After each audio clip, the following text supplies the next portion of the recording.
Vamos a abrir la Biblia, hermanos, en nuestro texto de este estudio, largo pero edificante. Segunda de Corintios, capítulo 5, amados, proviene de Dios, quien nos reconcilió consigo mismo por Cristo y nos dio el ministerio de la reconciliación.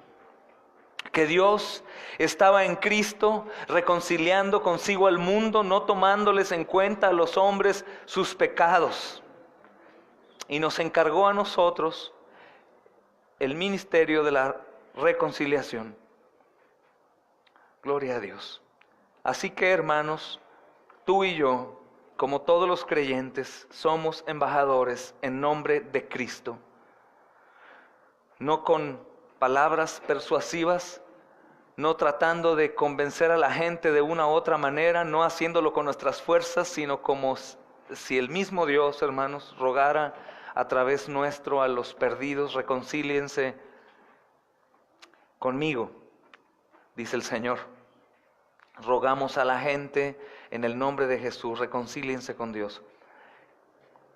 El que no conoció pecado, hermanos, por nosotros se hizo pecado. Su Padre lo hizo pecado, para que nosotros fuésemos hechos justicia de Dios en Él. Así pues, hermanos, nosotros, como colaboradores suyos, os exhortamos también a que no recibáis en vano la gracia de Dios. Amén. ¿Qué tanto ha llegado a impactarte este texto? ¿Qué tanto te ha ayudado este discipulado a poder pensar como un embajador y extender el reino, predicarle a todo aquel que está enfrente de ti? La gran comisión, hermanos, no es particularmente salir de nuestra ciudad y tener que ir a otra nación. Hoy, platicando con alguien que tiene el deseo de ir de misión, le decía: si tú no misionas aquí en tu tierra, muchísimo menos lo harás en otra. O es como la persona que no trabaja porque se queja del país en el que vive y dice: me voy a ir a Estados Unidos para que mi suerte cambie. No creo que cambie, al contrario, se va a poner peor. Sí va a cambiar, pero para peor. Pero nosotros, en el lugar en donde estamos, y creemos en el decreto de Dios, en la soberanía de Dios, en cada lugar en donde estamos plantados, hermanos, es por un propósito que Dios tiene salvífico. Si tú te preguntas el propósito de las personas en el mundo, el mismo mundo y las cosas que pasan, es que conozcan a Jesús. Si tú puedes explicarle a alguien cuál es el propósito de que él siga vivo, es que conozcas a Jesús. ¿Y cuál es el objetivo o cuál es la labor de su iglesia, tuya y mía? ¿Cuál es principalmente? Claro, ser responsables en nuestros trabajos seculares, en nuestra casa, con nuestra familia, por supuesto que sí. Pero, hermanos, todo eso aún se quedará. Y toda la tarea del Señor va a permanecer para siempre como su palabra. Para siempre. Y el poder del Evangelio es tremendo, hermanos. Y aún en medio de nuestra debilidad, dice la Escritura que es Dios mismo rogando a través nuestro: reconcíliense conmigo. Reconcíliense conmigo. Entonces, ¿qué tanto ha impactado tu vida a lo largo de estos muchos meses? Este texto que hemos leído una y otra vez los miércoles. ¿Qué tanto has creído que eres embajador? Podríamos ir al versículo, el primero que leemos, 17. De modo que si alguno está en Cristo, nueva criatura es. ¿Tú en realidad estás en Cristo? ¿Eres una nueva criatura? ¿Has entendido el peso, el problema tan grave del pecado? ¿O eres como el mundo que dice: no es para tanto? Pecado, bueno, malo. Depende desde qué perspectiva lo veas. No, tampoco, hermano, no te lo tomes tan en serio. No es para tanto. Dios no es tanto así como tú lo presentas, hermanos. Hoy les compartí un devocional. Esto es real. En realidad, el Hijo de Dios vino a la tierra a morir realmente, hermanos. Previamente vivió una vida real. Obedeció realmente. Murió realmente. Realmente murió. Realmente resucitó. Realmente ascendió a los cielos. El hombre realmente es pecador. Si no fuera así, realmente el Hijo de Dios no hubiera tenido que venir. Pero el Hijo de Dios vino, hermanos. Estamos en serios problemas la humanidad. Al que colgaron en la cruz y al que lastimaron de esa manera fue el mismo Hijo de Dios. Y algunos dirán: pero era la voluntad de Dios. Sí, pero en tu maldad tú participaste en que Él fuera crucificado. El asunto es real, hermanos. Nuestra oración, como la mía, podría ser que cada vez que seamos impactados por este versículo y el contenido, nos esforcemos en cumplir nuestro trabajo como embajadores. Y sin necesidad de vanagloriarnos en, hoy le prediqué a 100 en la semana, yo a 500, yo a 1000. Tengamos paz en saber que hemos cumplido con nuestro trabajo. Y el resto lo hará el Señor. Amén, hermanos. Por eso estamos metidos en lo más profundo de la doctrina de la resurrección. No pensé que fuera a alargarme tanto, pero entre más investigo de la resurrección, más me gozo y más me aumenta la fe el Señor con esto, hermanos, porque la resurrección es el acontecimiento más impactante que ha sucedido en la tierra. También la venida, la muerte, pero sin la resurrección todo lo demás no sería, hermanos. Entonces hoy vamos a estudiar nuevamente acerca de la resurrección. Si se acuerdan, la lección pasada tuvo por tema: la resurrección de Cristo garantiza nuestra resurrección. Pero hoy, hermanos, hablaremos acerca de la importancia de la resurrección de Cristo. La importancia de la resurrección de Cristo, hermanos. Es imposible exagerar acerca del tema de la importancia de la resurrección. Sería imposible que nosotros pudiéramos decir, detente, ya es demasiado, ya pasa a otro tema. Sería absurdo, porque las Escrituras, hermanos, a la luz de la Escritura, la resurrección es el acontecimiento más impresionante que ha habido. Entonces, cual sea el número de años que prediquemos solo la resurrección, hermanos, para edificar la iglesia, no es una exageración.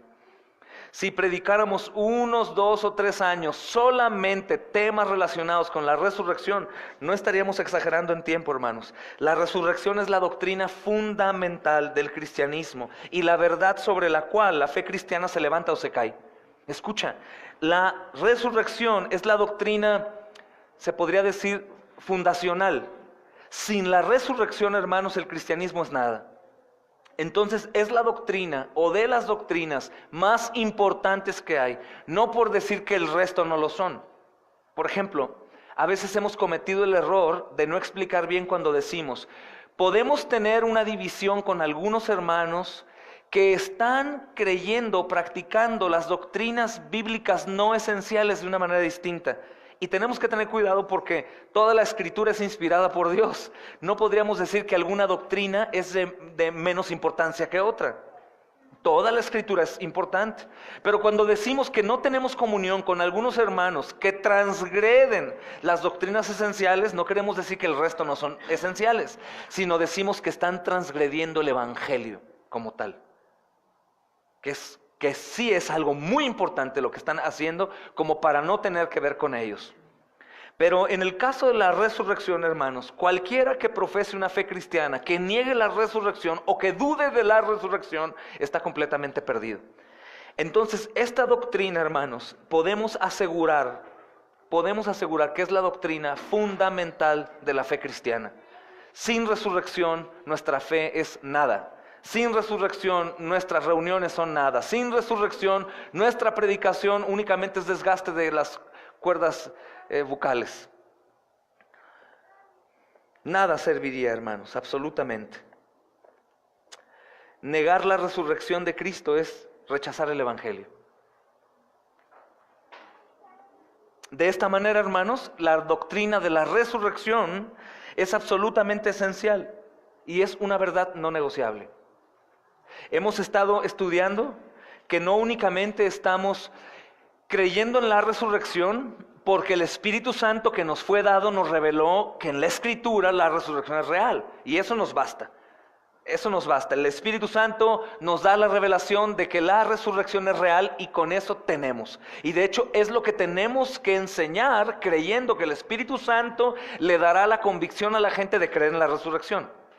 O sea, ¿tú crees en la resurrección por qué? ¿La viste? ¿Investigaste datos históricos que te convencieron? No. ¿Por qué la crees? Porque está en la Biblia y porque el Espíritu Santo te dio convicción, te convenció de que la resurrección era real. Pero también hemos estudiado, por la gracia de Dios, datos históricos, hermanos.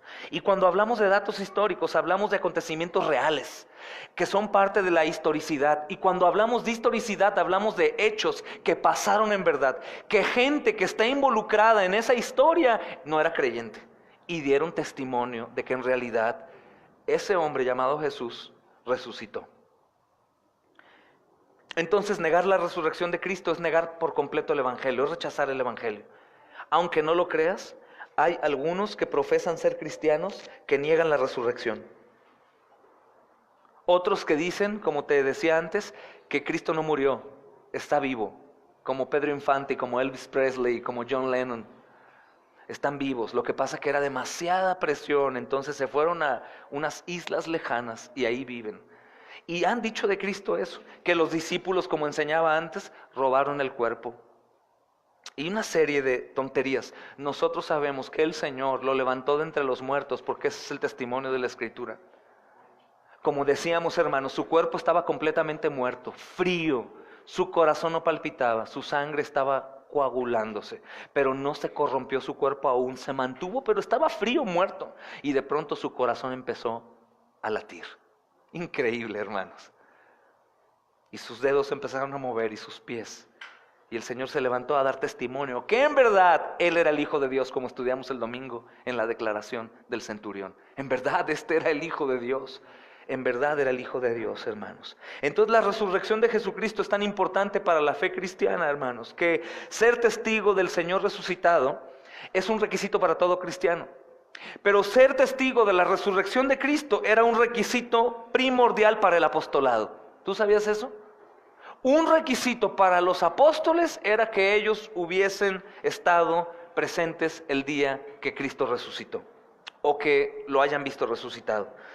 ¿Qué nos enseña, por ejemplo, el libro de Hechos? Hechos capítulo 1.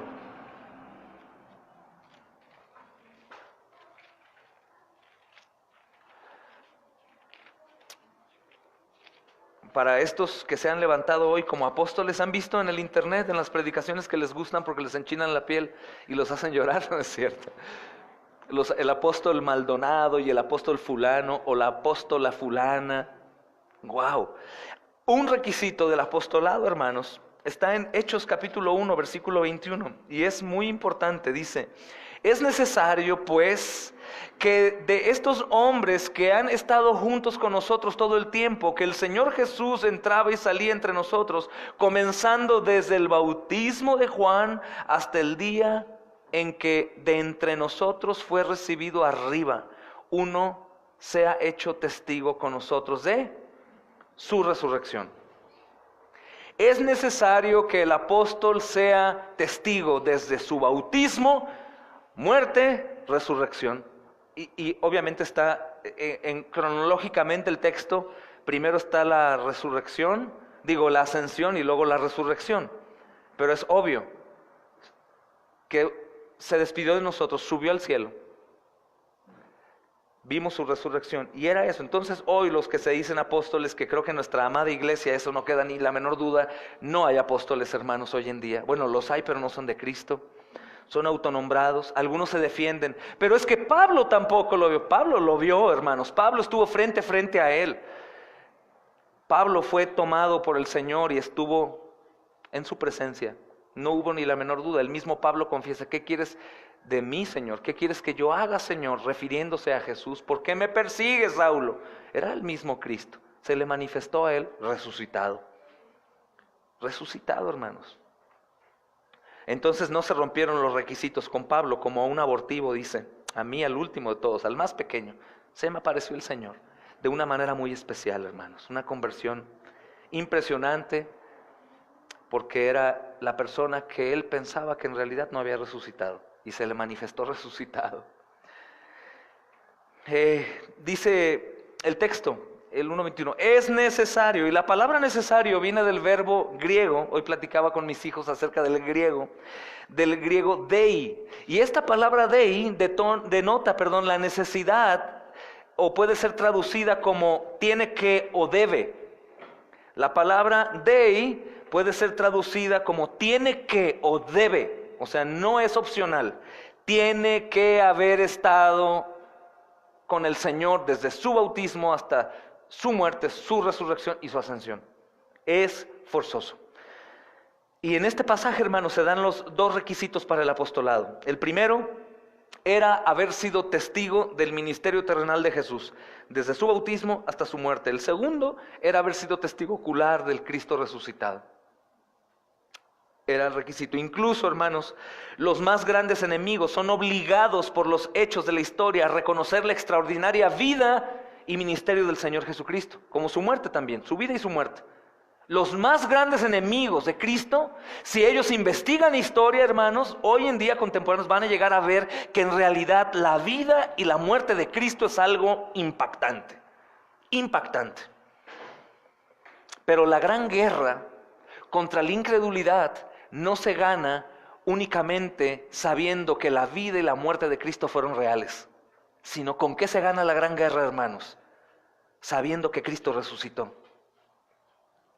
Si tú sabes cuál es el armamento más poderoso para testificar que Cristo es el Hijo de Dios, es la resurrección.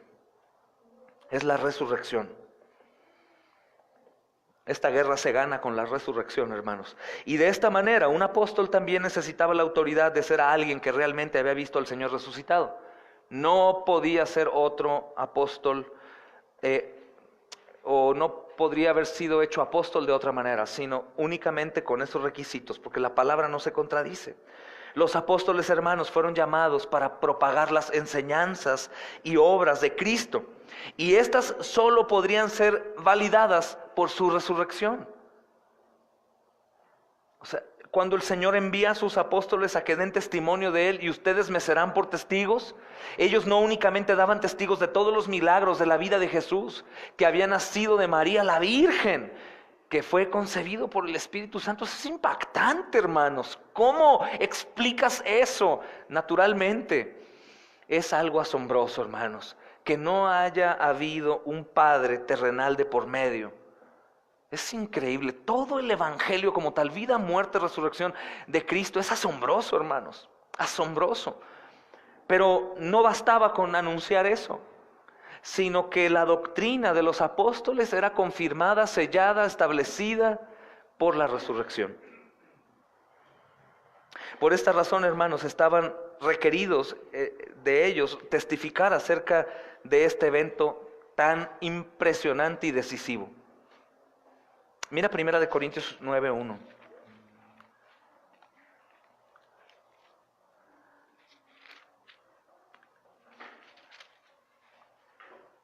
Nuestros hermanos de León están con nosotros conectados también, gracias a Dios. Les saludo con gusto, hermanos, nos vemos pronto. Dice 1 Corintios 9:1. Dice, ¿no soy apóstol? ¿No soy libre? ¿No he visto a Jesús, el Señor nuestro? ¿No sois vosotros mi obra en el Señor? ¿No sois vosotros mi obra en el Señor? Hermanos, Pablo validó su llamado y autoridad como apóstol al recordarles a los corintios que él era testigo ocular del Señor resucitado. Algunos han dicho, no, es que quien se le aparece es un espíritu. Es el espíritu. Enseñamos eso antes. Recuerda que Cristo no resucita como un fantasma inherente o invisible que traspasaba las paredes. Sí se apareció en medio de ellos porque es el Señor glorificado con todo el poder y la autoridad. Él mismo testifica como hombre diciendo, toda autoridad me ha sido dada en el cielo y en la tierra. ¿Qué es toda autoridad, hermanos? Toda autoridad para estar aquí y desaparecer y aparecer en otro lugar es Dios. Pero Él está en carne. Por eso los incrédulos de los apóstoles lo tocaron. Si hubiese sido un espíritu, pues no hubieran tocado nada. Y él dijo, ¿quieren creer? Tócame, tócame. Mete tu mano, tu dedo aquí y pon tu mano aquí. Es increíble, increíble. La aparición que se le manifiesta a Pablo es el Señor Jesucristo glorificado. El decir lo contrario sería decir que el apostolado de Pablo es falso. Por eso es que confirmamos que el Señor no ha ordenado a ningún otro apóstol más hoy en día. Aunque ellos digan, pero Pablo se le apareció, es que ellos creen que se le apareció un espíritu y ellos dicen, a mí también se me apareció el espíritu de Cristo. Hermanos, a Pablo se le apareció el mismo Jesús glorificado. Y el Señor no aparecerá más por su voluntad, no porque yo lo quiera limitar, hasta su próxima venida. Terrorífica, horrenda, impactante próxima venida, hermanos. Porque si entendemos lo que dice el apóstol Pablo a los filipenses, que las rodillas se van a doblar, no será para cantarle alabaré, alabaré. Será el final, lo veremos, hermanos. Y así como el arca se la llevó las aguas, no hubo más oportunidad de subir de la misma manera. Llegando el Señor, hermanos, todo se acabó. Aún los santos más santos querrán más tiempo siendo impactados por la verdad manifestada a ellos, como dice Juan, viéndolo, contemplándolo, la vida manifestada. Señor, más tiempo para darte más gloria. Y obviamente los impíos, hermanos, serán completamente impactados y destruidos con el poder de su majestad. Entonces, el apóstol Pablo recuerda que fue testigo ocular del Señor resucitado. ¿Cómo el requisito, hermanos? Miren, volvamos a Hechos para ver unos textos importantes para los que están anotando. Porque créeme que vas a encontrarte con algunas personas que se dicen tener apóstoles como la luz del mundo y que te dicen que así como a Pablo se le apareció el Espíritu de Cristo, a su apóstol también. Yo he tenido que presentar apologética con ellos y es muy tremendo cómo ellos tienen distorsionada la fe, hermanos. Increíble.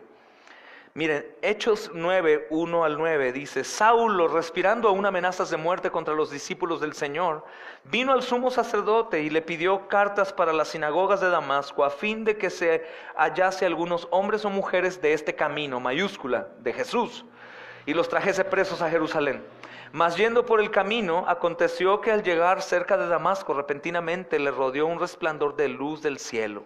Y cayendo en tierra oyó una voz que le decía, Saulo, Saulo. ¿Se acuerdan el llamado que estudiamos el viernes? Moisés, Moisés, Jeremías, Jeremías, Saulo, Saulo, repitiendo, confirmando el llamado, hermanos. ¿Por qué me persigues? Él dijo, ¿quién eres, Señor? Y le dijo, soy yo, Jesús, a quien tú persigues.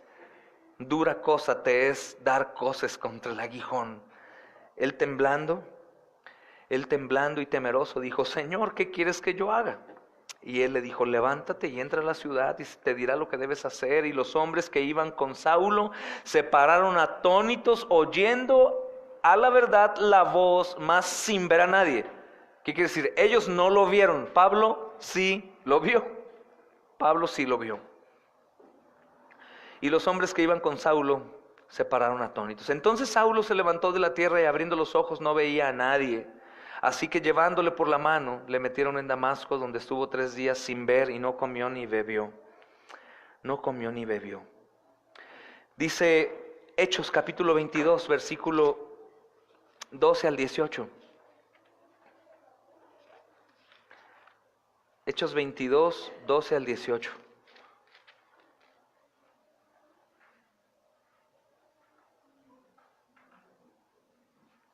Entonces uno llamado Ananías, varón piadoso según la ley, que tenía buen testimonio de todos los judíos que allí moraban, vino a mí y acercándose me dijo, hermano Saulo, recibe la vista. Y yo en aquella misma hora recobré la vista. Lo miré, esa misma hora recibí la vista y lo miré. Él dijo, el Dios de nuestros padres te ha escogido para que conozcas su voluntad y veas al justo y oigas la voz de su boca. Mira lo que dice la porción del 14, final. Dice, para que conozcas su voluntad y qué más, y veas al justo, y oigas su voluntad, la voz de su boca, porque serás testigo suyo a todos los hombres de lo que has visto y oído. Ahora pues, ¿por qué te detienes? Levántate y bautízate y lava tus pecados invocando su nombre, gloria a Dios. Mira Hechos 26, 12 al 18. Hechos 26, 12 al 18 dice: ocupado en esto iba yo a Damasco con poderes y en comisión de los principales sacerdotes, cuando al mediodía, oh rey, yendo por el camino, vi una luz del cielo que sobrepasaba el resplandor del sol, la cual me rodeó a mí y a los que iban conmigo, y habiendo caído todos nosotros en tierra, oí una voz que me hablaba y decía en lengua hebrea: Saulo, Saulo, ¿por qué me persigues? Dura cosa te es dada dar cosas contra el aguijón. Entonces yo dije: ¿quién eres, Señor? Y el Señor dijo: yo soy Jesús a quien tú persigues. Dice, yo entonces dije: ¿quién eres, Señor? Y el Señor dijo: yo soy a quien tú persigues, pero levántate y ponte sobre tus pies, porque para esto he aparecido a ti. ¿Te das cuenta? Para esto he aparecido a ti, para ponerte por ministro y testigo de las cosas que has visto y aquellas en que me apareceré a ti, librándote de tu pueblo y de los gentiles a quienes ahora te envío, para que abras sus ojos, para que se conviertan de las tinieblas a la luz y de la potestad de Satanás a Dios, para que reciban por la fe que es en mí perdón de pecados y herencia entre los santificados. Amén. Hermanos, la resurrección es la doctrina sobre la cual todas las otras declaraciones del cristianismo se levantan o se caen. Por eso nosotros servimos a un Cristo resucitado. Alabamos a un Cristo resucitado. Cuando cantamos, cantamos a un Dios vivo, hermanos. Cuando leemos, leemos una palabra viva. Nuestra esperanza está en Cristo resucitado, en verlo en carne, hermanos, y que Él gobierne nuestras vidas eternas. El pensar en la resurrección, en la verdad de la resurrección, es saber que nosotros estaremos delante de un hombre que es Dios, a quien le tendremos que dar cuentas. Es por eso que la resurrección, hermanos, ha sido tan severamente atacada por los enemigos del cristianismo. La atacan desde el principio. ¿Se acuerdan? Los romanos, los judíos. En 2 de Timoteo 2:8,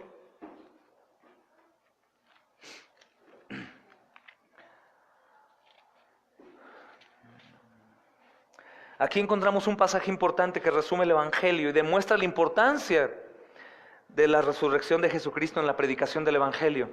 Es 2 de Timoteo 2:8. Dice: acuérdate de Jesucristo, del linaje de David, resucitado de los muertos conforme a mi Evangelio. Acuérdate de Jesucristo. Está animando a Timoteo. El tema me gusta, aunque no es inspiración divina. Los temas que ves en la Reina Valera y algunas otras, en las Américas no hay, ni en la Reina Valera del 1602. Pero ese título que viene, Un buen soldado de Jesucristo, habla del contenido de esa porción del capítulo. No es inspiración divina, hermanos, es un título que pusieron los traductores. Pero me gusta mucho lo que dice, porque Pablo está animando a Timoteo, y Timoteo está en problemas, hermanos. Está pastoreando una iglesia perseguida, con toda clase de problemas y complicaciones. Su salud no anda muy bien y él está desanimado, como creo cualquier pastor hoy en día cuando predica el evangelio verdadero. Se desanima, cae sus fuerzas, está desesperado, se desmotiva por la falta de compromiso, etcétera, etcétera, etcétera. Y Pablo lo está exhortando a ser un buen soldado de Jesucristo. Y una de las cosas que usa para motivarlo, predicándole una parte del evangelio, es: Timoteo, está bien, acuérdate de Jesucristo, del linaje de David. Es decir, en realidad checas la genealogía y viene de ahí todo lo que tuvo que pasar para que él naciera. Y acuérdate que él resucitó entre los muertos conforme a mi evangelio. Es como si Timoteo hubiera escuchado eso y: sí es cierto, perdón, Pablo, me he desanimado, pero mi Redentor vive, mi Señor resucitó. Hay un galardón grande, lo voy a ver algún día, está bien. Cobro fuerzas. Creo que todos nosotros podemos, hermanos, podemos motivarnos por esto. El contexto del que yo te hablo es verdadero. Pablo, después de decirle a Timoteo: anímate, recuerda que él resucitó, dice en el versículo 9, en el cual sufro penalidades, hasta prisiones a modo de malhechor. Sufro todo, él resucitó, no importa. Él resucitó. No hubiera resucitado, Timoteo, renuncia, vete, huye, escóndete en un rincón, porque quieren matarte. Pero el Señor resucitó. Anímense, el Señor resucitó. Todo lo que hagan tiene un peso, el Señor resucitó. Todo lo que haces aquí que nadie te ve, que nadie te agradece, lo he dicho antes, tus oraciones por los hermanos, por los pastores, por misioneros, tus ofrendas ocultas, todo lo que haces tras bambalinas, que nadie te dice, muy bien hermano, mira qué bien, mira lo que haces. El Señor sí te va a decir, yo vi todo lo que hiciste. Frente a frente, cara a cara con Él. Si tú te preguntas cómo es que nosotros vamos a conocer a Dios, hermano, solamente en Cristo. En Cristo, en la faz de Jesucristo. Porque Dios es espíritu, es inherente, hermanos. No podemos tocarlo, no podemos verlo, no podemos entenderlo, pero en Cristo sí. Toda la plenitud de la deidad, de la divinidad está en Jesús. Y Él resucitó, hermanos. Y en este pasaje encontramos este importante resumen que demuestra la importancia central de la resurrección para un creyente cuando está desanimado, cuando bajas la toalla, cuando estás a punto de claudicar, cuando ya no quieres saber nada más. Cristo resucitó, hermano, acuérdate. Fue anunciado, vino, murió, resucitó. Es cierto. Gloria a Dios, hermanos. Gloria a Dios. Te podría dejar de tarea que medites en este texto con profundidad. La palabra acuérdate, hermanos, es muy importante aquí y viene de la palabra griega mnemoneo. Y mnemoneo significa tener en cuenta, tener en memoria o pensar en. Entonces Pablo le está diciendo, ten en cuenta, recuerda, piensa en esto. Piensa en esto. El verbo resucitado se traduce del verbo griego egeiro. Y el tiempo perfecto del verbo, de este verbo egeiro, denota el estado continuo de la resurrección del Señor. Es decir, Cristo fue resucitado de los muertos y vive para siempre. Es decir, este verbo egeiro no es únicamente que resucita como los resucitados por el Señor, o aún aquellos que resucitaron en el Antiguo Testamento y volvieron a morir, sino esta resurrección es un estado continuo. El Señor vive para siempre. Por ejemplo, en Apocalipsis 1:18, Jesús se refiere a sí mismo como el que vivo. El que vivo, que estuvo muerto y ahora vive para siempre. A eso se refiere ese verbo egeiro, griego. La frase, hermanos, conforme a mi evangelio de Pablo, en nuestro texto de Timoteo, demuestra que la resurrección de Jesucristo fue fundamental en el evangelio de los apóstoles. Él resucitó conforme a mi evangelio, conforme a mi buena noticia. Él resucitó. Yo he anunciado a Cristo resucitado. El único, hermanos, Jesús de los apóstoles, conocían era el eterno Hijo de Dios, que se hizo el Hijo encarnado de David, murió por los pecados de su pueblo y el golpe certero era, y fue levantado de entre los muertos. Fue levantado entre los muertos. Entonces, la importancia de la resurrección, hermanos, también puede verse en el hecho de que se considera una creencia esencial para la salvación de una persona. Es decir, si una persona cree en Cristo pero no cree que resucitó, tienes que continuar predicándole el evangelio. Si aún a ti te cuesta trabajo entender la resurrección, tienes que seguir buscando en el evangelio y clamando y pidiendo. La resurrección, hermanos, es la doctrina que Dios usa para trastornar la vida de un creyente. La esperanza de nuestra hermana, la viuda de Huesco, que tocamos mucho acerca de ella últimamente, su esperanza es la resurrección, hermanos. La esperanza de todos nosotros, la esperanza de nuestros hermanos que vayan a morir, de esta congregación que se adelanten, es la resurrección. Que nos vamos a ver allá, hermanos. Claro que no vamos a ser importantes, pues Cristo será suficiente, pero vamos a saber que estamos ahí. Por eso dice la Escritura, yo y mi casa seremos salvos. Si no nos reconocemos allá, pues ¿qué importa si somos salvos o no? Ni sabré absolutamente nada, ni de dónde vengo, ni a dónde voy. Pero la Escritura dice, tú y tu casa serán salvos, confirmando que en aquel día nos veremos. Y sabremos que Jesús nos salvó. Y creo que habrá mucho gozo como para cantar por la eternidad al Rey de Reyes con sus ángeles. Entonces la resurrección, hermanos, es lo que puede ocasionar en tu vida una transformación de una vida fría, sin fruto, a una vida caliente, ardiente en el Señor, con mucho fruto, sabiendo que el Señor resucitó. La resurrección es nuestra esperanza en medio de la enfermedad o de la muerte de alguno de nosotros en la familia. Hay resurrección. El mismo que resucitó a Cristo de entre los muertos va a resucitarnos a nosotros también. Entonces, ¿qué es lo que yo tengo que hacer para que eso sea efectivo y benefactor para mí?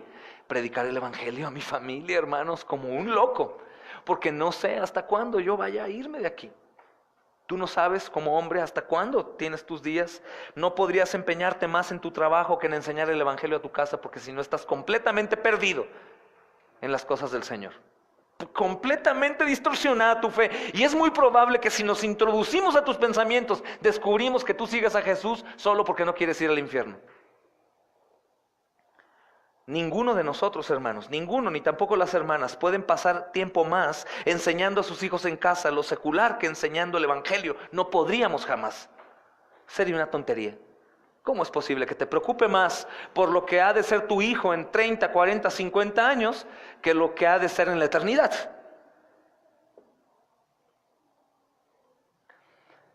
Entonces, la importancia de la resurrección, hermanos,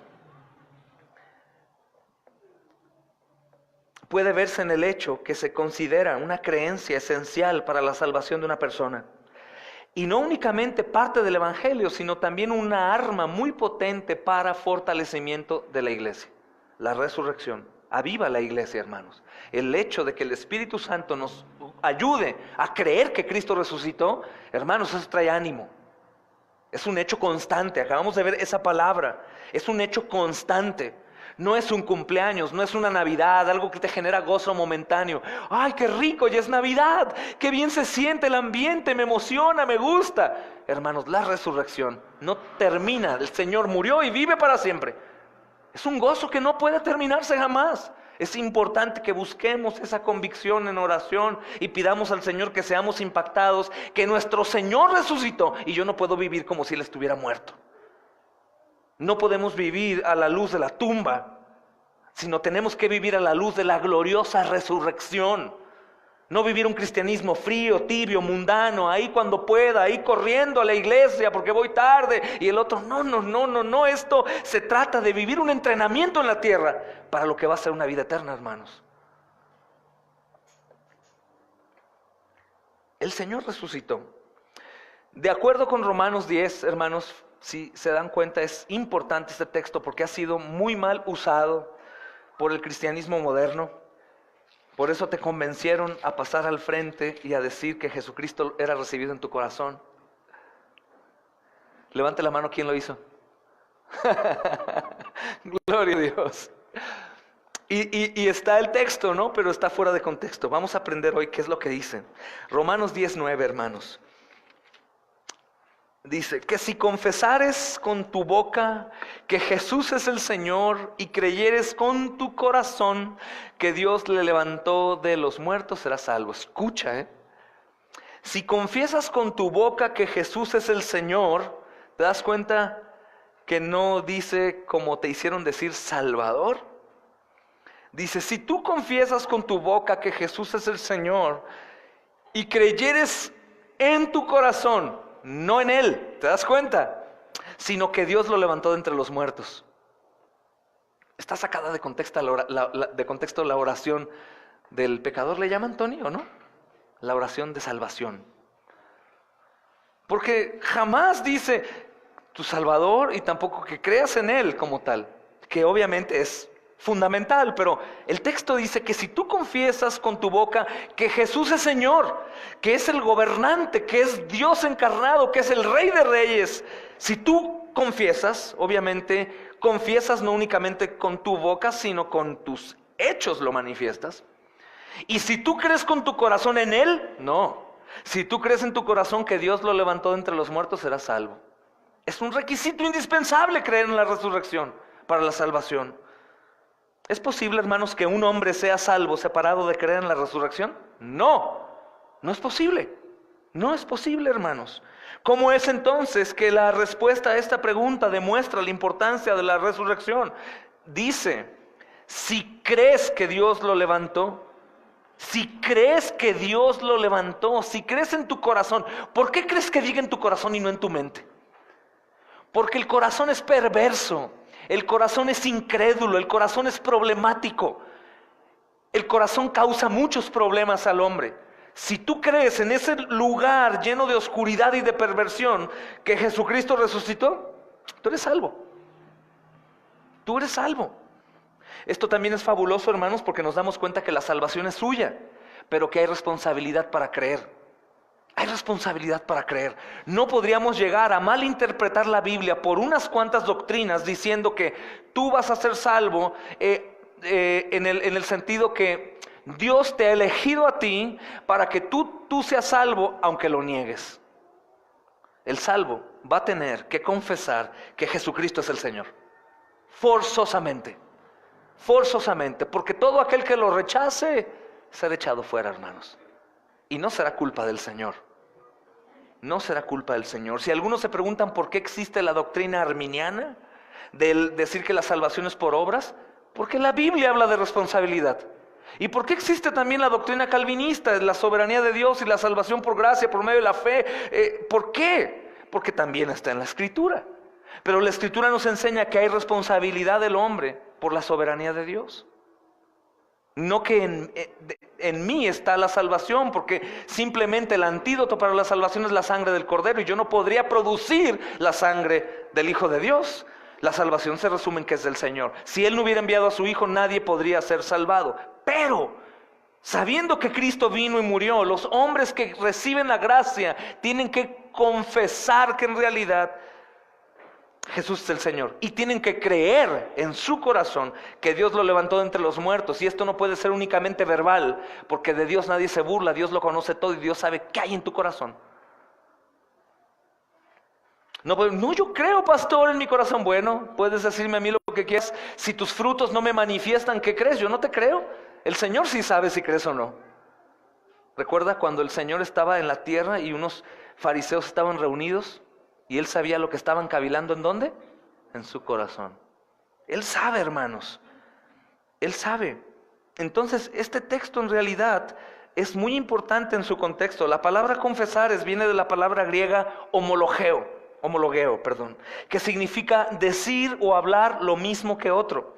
La frase con tu boca se refiere a una confesión o una identificación pública de Jesús como Señor.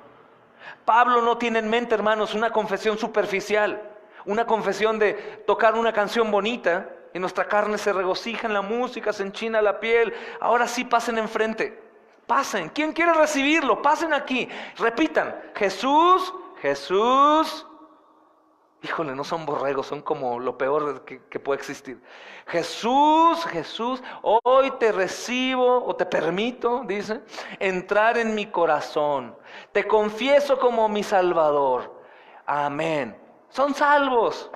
Imagina qué barata gracia, qué tontería tan absurda.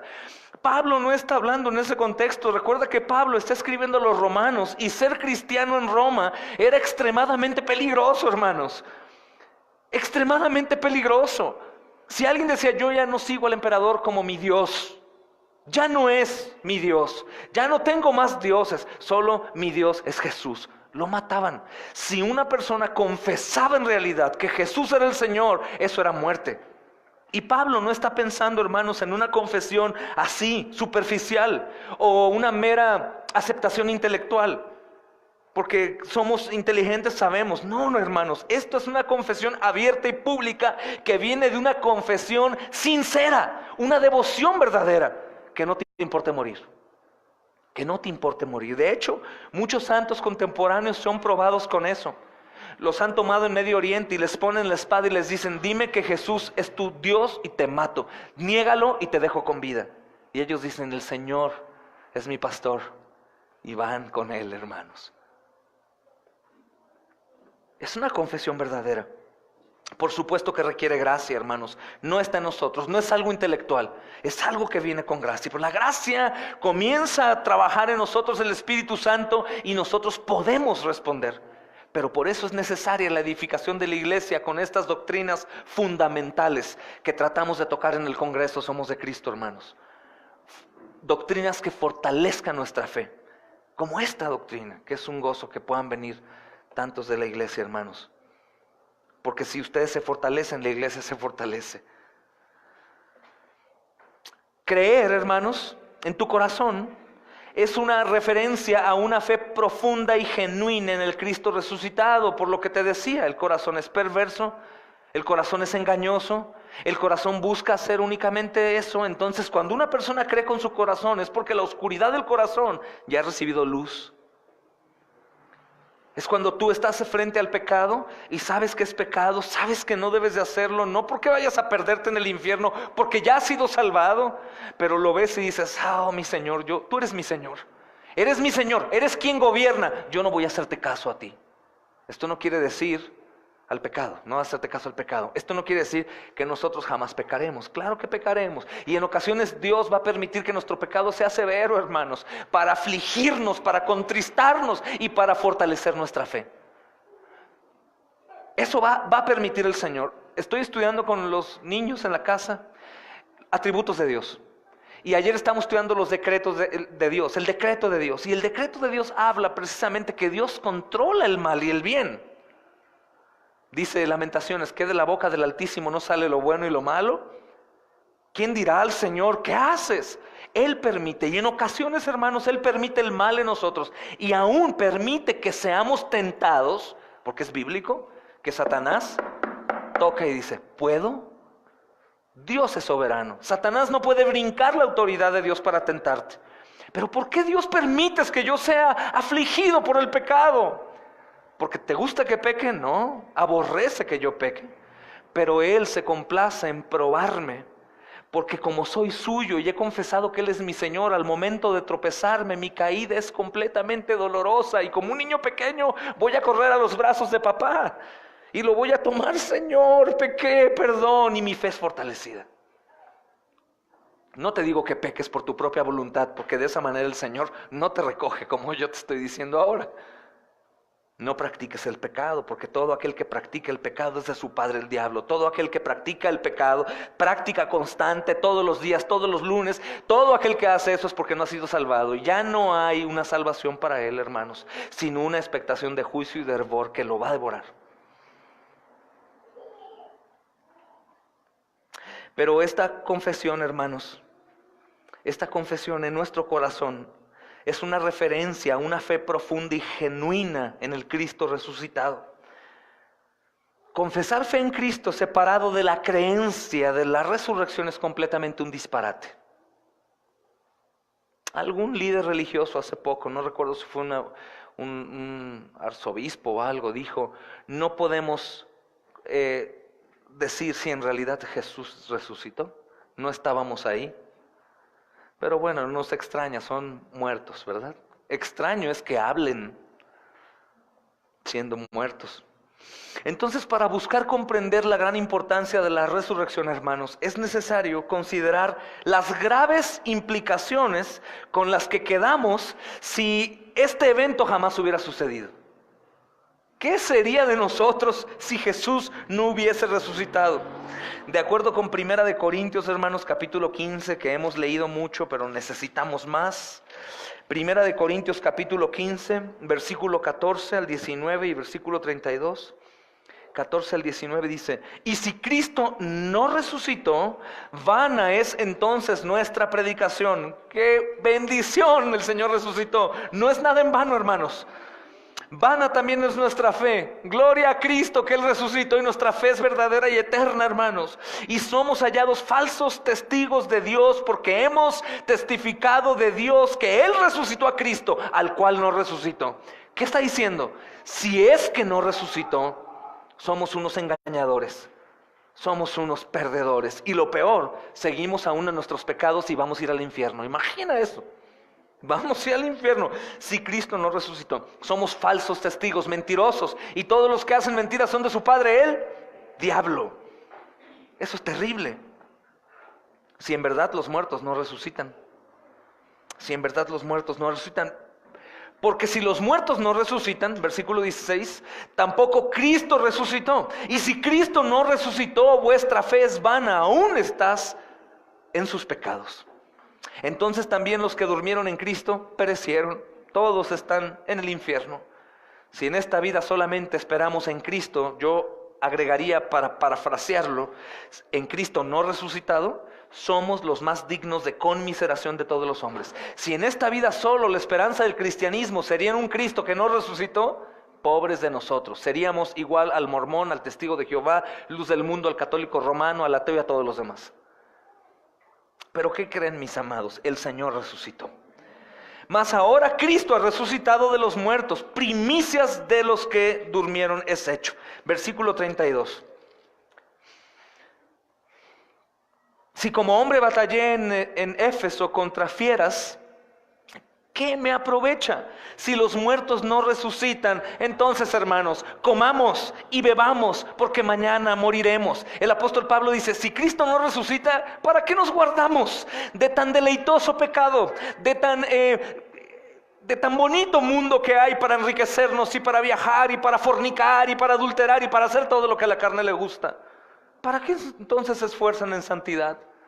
Mejor vamos a hacer todo lo que el mundo hace. A fin de cuentas, Cristo no resucitó.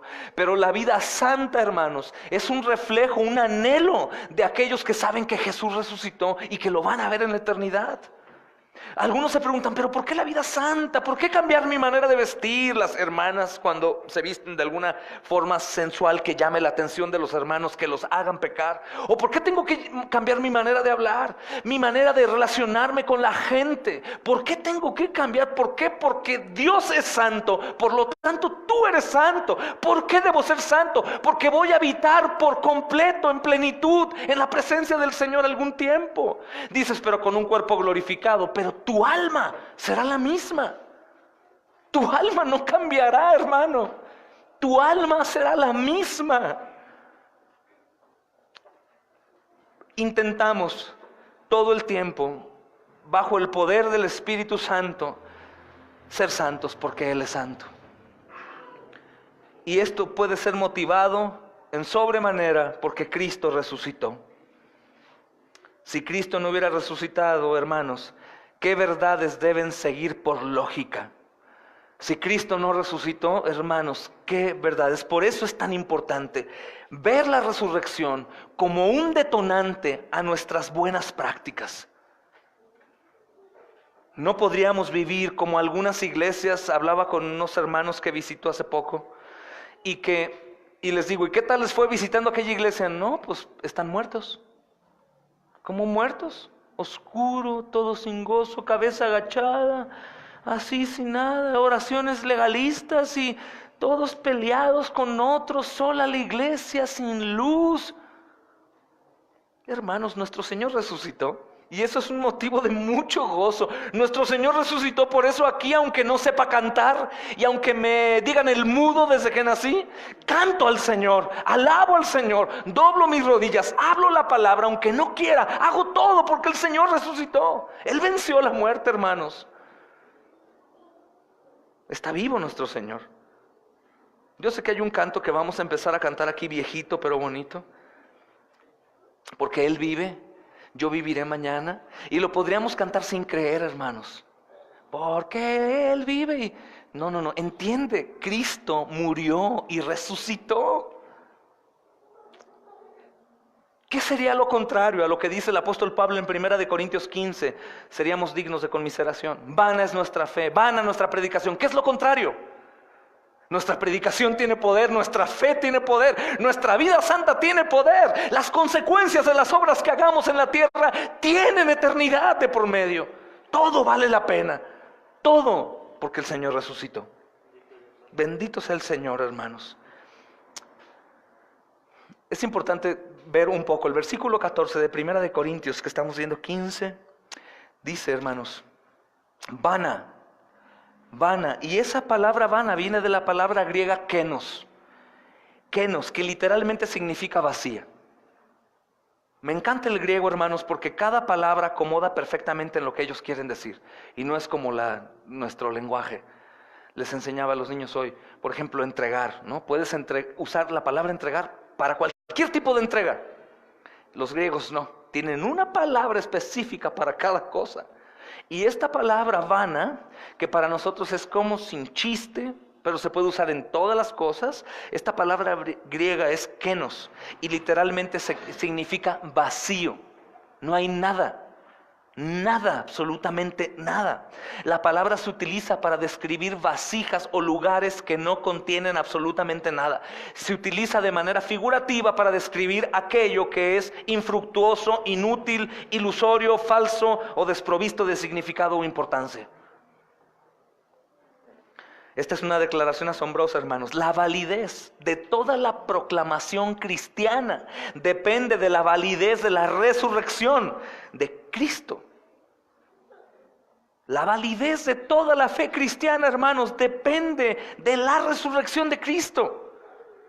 Si Cristo no resucitó, entonces nada de la proclamación cristiana ha tenido el más mínimo valor. Nada, hermanos. Nada. Cristo, hermanos, es el objeto, autor y consumador de la fe cristiana, como dice Hebreos capítulo 12, versículo 2. Si Él no ha resucitado, entonces la fe en Él es inútil, falsa y sin ningún propósito. Y ahí sí podríamos decir, pues con razón la iglesia está como muerta. Pues Cristo no resucitó. Si no resucitó, quiere decir que no ascendió al Padre. Y si no ascendió al Padre, quiere decir que la promesa del Espíritu Santo no fue hecha. Entonces nosotros estamos pues manejados por nuestros instintos y nuestra carnalidad. Pero no, hermanos, Cristo resucitó, Cristo ascendió, el Espíritu Santo vino a consolarnos, a ayudarnos en todo, hermanos.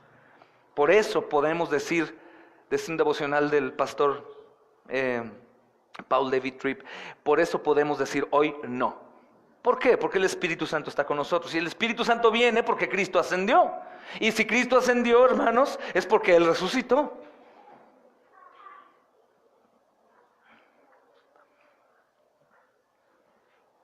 Ay, gloria a Dios, hermanos. La ley de Dios ordena, no hablarás contra tu prójimo falso testimonio. Éxodo 20:16. ¿Cuánto más severo será el castigo para aquellos que hablen falso testimonio en contra de Dios, hermanos? No digas falso testimonio contra tu prójimo. ¿Cuánto mayor castigo crees que vaya a ser aquel que quiera hacerlo contra Dios? Primera de Samuel, capítulo 2, versículo 25, podemos leer, hermanos. Si pecare el hombre contra el hombre, los jueces le juzgarán. Mas si alguno pecare contra Dios, ¿quién rogará por él? Aquellos que creen en Cristo todavía están en sus pecados, dice el versículo 17, hermanos. Y si Cristo no resucitó, vuestra fe es vana y aún estáis en vuestros pecados. La resurrección, hermanos, es la gran evidencia de que Dios ha aceptado el sacrificio de Cristo y que las demandas de su justicia han sido satisfechas. Algunos podrían creer que vale la pena hacer el énfasis que cuando Cristo resucita nosotros somos justificados. No, hermanos, cuando Cristo resucita demuestra que ya habíamos sido justificados. En la cruz fuimos justificados. Y cuando decimos que somos justificados los creyentes, quiere decir que en realidad Cristo pagó por todos tus pecados, pasados, presentes y futuros. Pero dime, pastor, ¿cómo puedo adquirir esa bendición tan grande gratuita? Solo cree. Solo cree. Solo cree en Jesús. ¿Tan fácil? Hermanos, todo lo difícil lo hemos aprendido, lo hizo el Señor Jesús, para que tú y yo podamos entrar confiadamente al trono de la gracia. Todo lo indescriptible, lo más horrendo, hermanos, fue sobre Jesús. Toda la humanidad, todo el mundo, todo el universo cayó sobre Él. Por eso decíamos en un devocional que causó un poco de controversia de Tozer, que decía, aún el Señor Jesús en la cruz pensó en Hitler, en salvar a Hitler. Al que sea, hermanos, al asesino más desquiciado. La sangre de Cristo contiene el poder para lavar el pecado de cualquier hombre. Y Él muere para derramar su sangre por los pecados, para todo aquel que cree. ¿Hitler hubiera podido ser salvo? Por supuesto. Pero los hombres amaron más las tinieblas que la luz, porque sus obras eran malas. La luz se manifestó a ellos, pero ellos no quisieron acercarse a la luz para no manifestar su pecaminosidad, para no abandonarla, para no tener un Señor.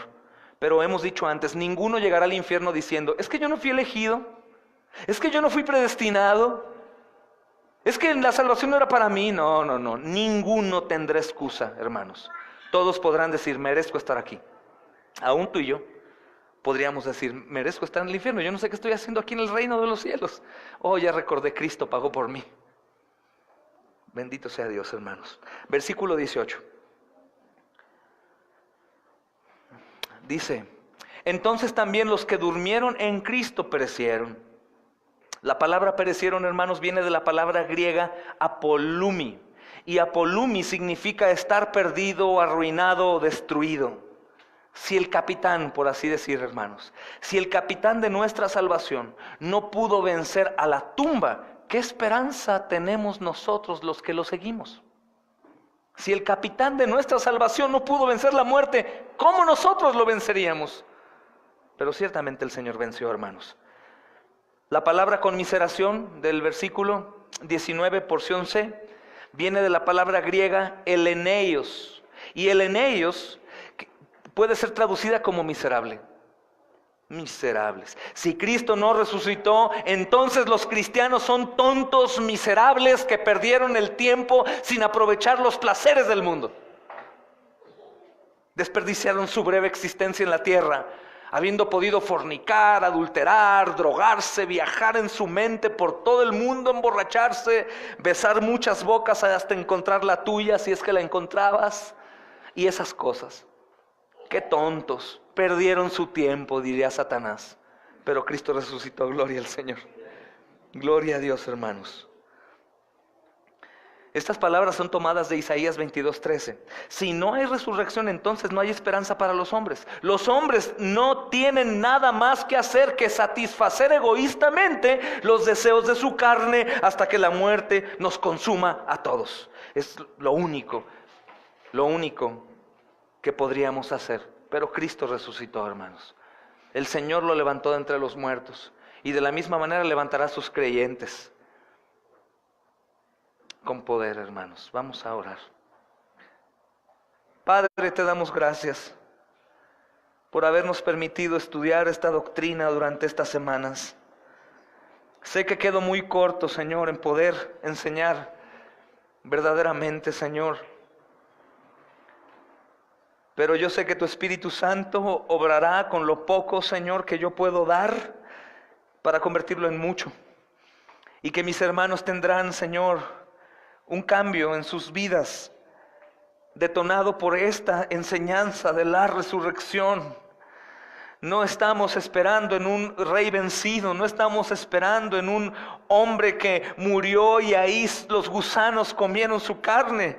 No estamos esperando en un Dios que la tumba oscura lo cubrió y lo consumió la tierra. No, estamos esperando en un Señor que ciertamente su corazón volvió a bombear y la sangre corrió por su cuerpo y abrió sus ojos y se levantó y con su poder tiró esa piedra a un lado y se fue a manifestar a muchos cientos de seguidores.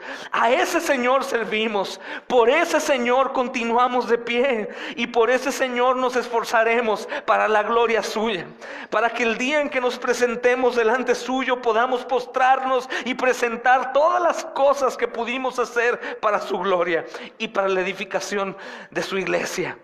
Señor, ayúdanos en nuestra incredulidad, aumenta nuestra fe y lleva a mis hermanos a practicar en oración, Señor, la piedad, la misericordia, el amor, Señor, a practicar, amado Señor, estas cosas, pidiéndolas en oración, Señor, para que nos sea dado el poder que necesitamos, Señor, pensando en la gracia venidera, pensando, amado Señor, en los galardones que se presentarán en aquel día, Señor, pensando, Dios, que no queremos llegar con manos vacías, Señor, aunque todo sea tuyo. Amado Rey, ayúdanos, Señor, en el nombre de Jesús, a salir, Señor, del confort, a salir, amado Señor, del egoísmo, a salir de la pereza, Señor, de la falta de amor, de práctica, Señor, cristiana, Señor. Ayúdanos, amado Señor, a dar fruto y fruto en abundancia. Ayúdanos, Señor, a perdonar, a amar, a dejar de murmurar, de odiar, Señor, a dejar la avaricia. Ayúdanos con esta doctrina, Señor, como con el resto que hemos aprendido, Señor, a tomar decisiones, Señor, trascendentes. Ayúdanos a ser aquellos que van a cubrir misioneros que ya han partido. Ayúdanos a ser aquellos que se atreven a predicar en lugares que otros no se atreven. Ayúdanos a ser aquellos, amado Señor, que confían, Señor, con fervor, con plena convicción, que nuestro Señor Jesucristo es Rey de reyes y Señor de señores, y que resucitó y que está a la diestra tuya, Señor, por la eternidad, intercediendo por nosotros. Señor, ayúdanos. Ayúdanos a que el enemigo no arranque semilla, y aún el más distraído y el más duro, Señor amado, sea impactado, Señor, aún en sueños, Señor. Confróntalo. Te damos toda la gloria por tus santos, por sus prácticas, por lo que ha costado que tengamos este libro en nuestra traducción, Señor. Pero sobre todo te damos gracias por nuestro victorioso Señor Jesús. Gracias, Señor, en su nombre te pedimos, amén y amén. El Señor les bendiga, amados hermanos.